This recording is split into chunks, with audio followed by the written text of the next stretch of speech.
nói do rốn nhộng chút lọ nói do dê nè dê ở dê nhẹ nè cho nên ôi xem đánh nhu dê nhẹ nè cá thịt tiền như nè nên nè nói nhạc ti cột tàu tôi đu xem là nè ti nè đu thịt tiền đánh nhu nè nên bùa cái dễ HD nữa cho nó tham massage thịt tia nóยังได้nhu nữa rồi nó chọn gai sẽ bắt xa rồi mất hầu cái là chỉ vỏ này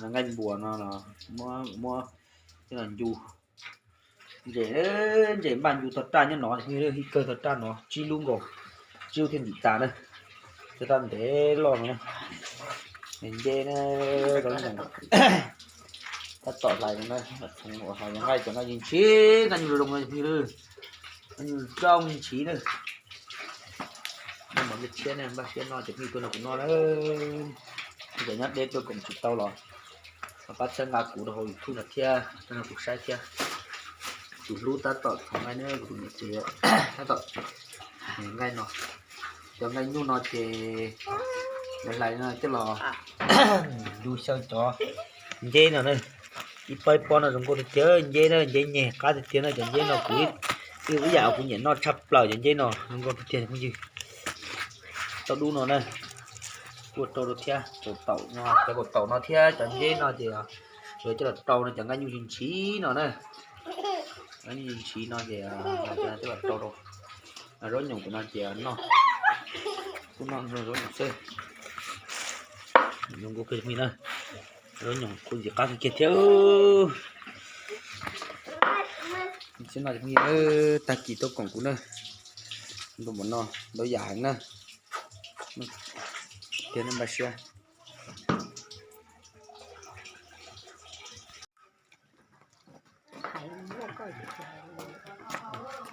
dễ rồi nó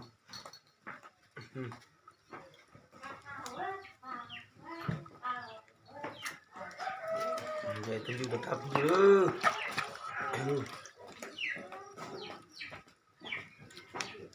để cá kêu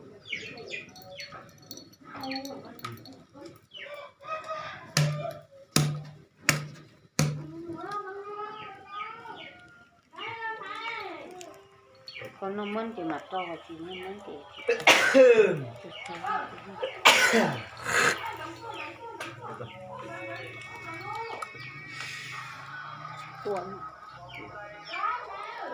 thế này đẹp như nó cũng nó Tết mùng 1 tháng 1 Tết dương lịch nữa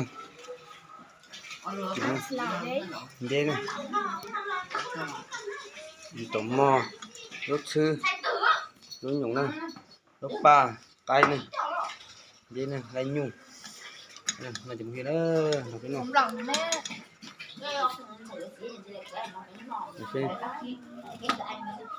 mình sẽ chụp hình không nó kia pin nó kia nó nữa nhông nó mà sự khó này cho nó tay nè đó chụp hình nó tít thôi cho chỉ đang ngành bùa chỉ nó nè chúng nó xã hội nó bỏ nó chụp hình nó biết cho tên mùng 1 tháng 1 đây nó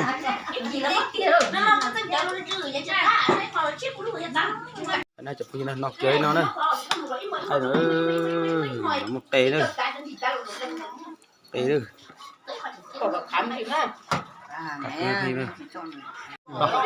thôi được đi mà chụp hình cây ra gì chẳng hạn không kiểu hỗ trợ ai đây đi có hỗ trợ gì uống ở dục có giờ tết sửa tiệm lên đó sẽ thế nào nó mà để chơi thế nào biết cho tên dương lịch nữa và tên là trâu rổ thì o na rồi thì bắt thay của cầu thầu thế chị đây là một cái chế tái trò đây cho thằng tít tao thầm một tuổi